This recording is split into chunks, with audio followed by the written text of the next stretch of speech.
एक गांव के बाहर एक सुनसान जगह थी। वहां एक चुड़ैल रहती थी। चुड़ैल का अपना एक बागान था जहां वो सब्जियां उगाती थी, पर दिन में वो चुड़ैल आम औरतों की तरह ही रहती थी। वाह, क्या सब्जियां उगाती हूँ मैं!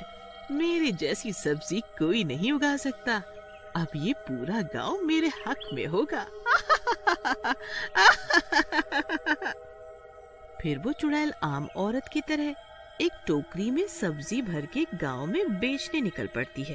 अरे ओ सब्जी वाली, जरा सब्जी तो देती जाओ। इतनी नखरे में कहाँ जा रही है बिना सब्जी दिए? बस आपके पास ही आ रही थी। ले लो, जो सब्जियां चाहिए सस्ती दे दूंगी। फिर कुसुमा सब्जी वाली चुड़ैल से सब्जी ले लेती है। अंधेरा होते होते सब्जी वाली वापस अपने घर जाने लगती है। घर पहुंचते पहुंचते अंधेरा हो जाता है और वो अपने असली रूप में आ जाती है।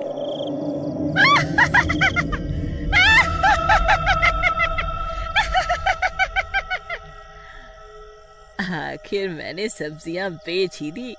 अब सब देखेंगे मेरा कमाल। वहीं दूसरी तरफ कुसुमा उस चुड़ैल सब्जी वाली से जो सब्जियां खरीदती है उसे रात के खाने में पकाती है। सबको खाना परोसा जाता है। अरे वाह, आज सब्जी का तो स्वाद ही अलग है। आज तो लग रहा है मैं खाने के साथ साथ अपनी उंगलियां भी ना खा जाऊं। ये सारी बातें चुड़ैल उनके घर के बाहर खिड़की से देख रही होती है। वो डरावनी आवाजें निकालना शुरू कर देती है। खाओ खाओ, मजे से खाओ, तभी तो आएगा मजा।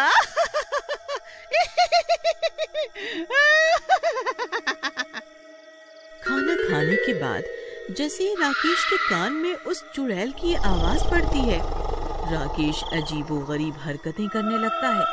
राकेश का शरीर ऐंठने लगता है और वो कुसुमा को गुस्से से देख रहा होता है। यहाँ मेरे पैर दबा ठीक से। पड़े पड़े चर्बी चढ़ती जा रही है तुझे। पति की सेवा नहीं कर सकती तू? अरे ओ नवाब, दिमाग तो ठीक है ना तुम्हारा? मैं पैर दबाऊं तुम्हारे? ज़बान चलाएगी ज्यादा? बोल, चल चुपचाप पैर दबा मेरे, जब तक मैं सो न जाऊं। कुसुमा राकेश का खौफ खाकर चुपचाप उसके पैर दबाने लगती है। अरे वाह, ये तो कमाल ही हो गया। लड़ो लड़ो तुम दोनों आपस में। जितना तुम लड़ोगे उतनी ही मेरी शक्ति बढ़ेगी।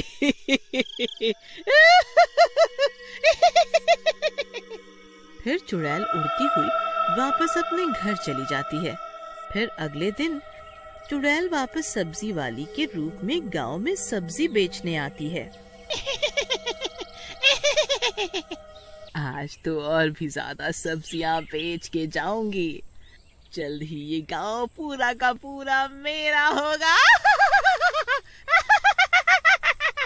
सब्जी ले लो, सब्जी, ताजी ताजी सब्जी ले लो, सस्ती सब्जी ले लो।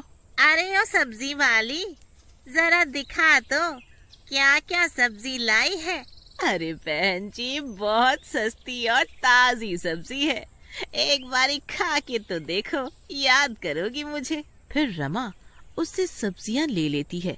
इसी तरह और भी घर की औरतें उस चुड़ैल सब्जी वाली से सब्जियां ले लेती हैं। रात होने पर चुड़ैल रमा की छत के ऊपर से उनके घर में देखती है और डरावना माहौल बनाने लगती है। अजी, आज का खाना मैंने आपकी पसंद से बनाया है, जरा खा के तो बताइए कैसा लग रहा है। अरे भाग्यवान, तुमने बनाया है तो अच्छा ही होगा, इसमें कोई शक नहीं है। पर खाना खाते ही जैसे वो भी चुड़ैल की आवाज सुनता है, उसके हाव भाव बदल जाते हैं, उसकी आंखें लाल हो जाती हैं और वो रमा को पीटने लगता है। अजी, आप ये क्या कर रहे हो? मैंने क्या किया है? छोड़ो मुझे। अजी छोड़ो ना, छोड़ो मुझे। बहुत समझदार समझती है खुद को, मुझे पागल समझती है। कितना मजा आ रहा है। अब तो ये सब रोज होगा, वो भी हर घर में। अगले दिन, अरे रमा बहन, तुम्हारे ऊपर ये निशान कैसे हैं? चोट लगी है? अब क्या बताऊं बहन, मेरी तो किस्मत ही फूट गई। पता नहीं मेरे पति को अचानक क्या हो गया, मेरे साथ मारपीट करने लगे हैं। अरे बहन, मोहन भैया तो कितने गऊ आदमी है, वो कैसे? पर इसमें कोई शक नहीं है, 2 दिनों से मेरे पति का रवैया भी बदल गया है। वे मेरे साथ ज्यादती करने लगे हैं, हर वक्त लड़ते रहते हैं। उन दोनों की बातें सुन के वहाँ और भी औरतें रोती हुई आती हैं। अरे बहनों, हमारे पति भी जानवर जैसा बर्ताव कर रहे हैं हमारे साथ। जब से वो नई सब्जी वाली आई है ना गांव में, तब से ये सब होने लगा है। बात तो सही कहती हो तुम बहन, सच जानने का मेरे पास एक उपाय है, आ जाने दो उसे। शाम होते ही वो चुड़ैल सब्जी वाली फिर आती है सब्जी बेचने। बहन, जरा सब्जी देना। ले लो और ले लो, आज तो और भी मजा आएगा।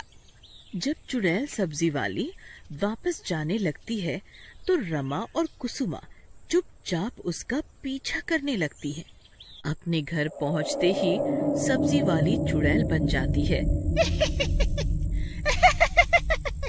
आज रात तो बहुत मजा आने वाला है, आज फिर से जाऊंगी देखने। सब्जी वाली को चुड़ैल के रूप में देखकर वो दोनों हैरान हो जाती हैं, मानो आज सूरज पश्चिम की जगह उत्तर में डूबा हो। अरे कुसुमा बहन भागो, ये तो चुड़ैल निकली, भागो अपनी जान बचा के भागो। अरे बहन शांत रहो, यहाँ तक आए हैं तो अब सारी बात जान कर ही जाएंगे। वे दोनों चुप चुप चुड़ैल बातें सुनती हैं। ये मेरी सब्जियां ही मेरी शक्ति है, इन सब्जियों को मैं बुरी शक्ति से उगाती हूँ, जो पेट में जाते ही उन लोगों को मेरे बस में कर देती है। धीरे धीरे पूरा गांव मेरी बुरी शक्तियों में जकड़ जाएगा, फिर पूरे गांव पे मेरा ही कब्जा होगा। चुड़ैल के शैतानी इरादे सुन के दोनों हक्का बक्का रह जाती है। नहीं कुसुमा बहन, हम अपने पतियों को इन चुड़ैल के बस में नहीं जाने देंगे, हम अपने सुहाग को बचा के ही रहेंगे। पर हम करेंगे क्या? ये चुड़ैल तो बहुत चालाक है। तभी वो दोनों देखते हैं कि चुड़ैल अपनी शक्तियाँ उस बागान में उगी सब्जियों में डाल रही होती है। मुझे सब समझ आ गया है कि हमें क्या करना है। चलो वापस अपने घर चलते हैं। अगली सुबह चुड़ैल सब्जी वाली बनके सब्जियां बेचने गांव आती है। वहाँ रमा और कुसुमा एक आदमी के साथ उसके बागान पे पहुँच जाती है। ठीक है बिटिया, तुम दोनों के इरादे इतने पक्के हैं कि तुम लोगों के पतियों पे कोई बुरा साया नहीं टिक सकता। फिर हरिया काका एक ट्रैक्टर में बैठते हैं और ट्रैक्टर से उस बागान की सारी सब्जियां उखाड़ देते हैं। जैसी जैसी सब्जियां जड़ से उखड़ना शुरू होती हैं, यहाँ सब्जी वाली चुड़ैल अपने असली रूप में आ जाती है। अरे भागो, ये तो चुड़ैल है, अपनी अपनी जान बचा के भागो सब गांव वालों में अफरा तफरी मच जाती है। सब सब्जियां यहाँ वहाँ फेंक फेंक के भागने लगते हैं।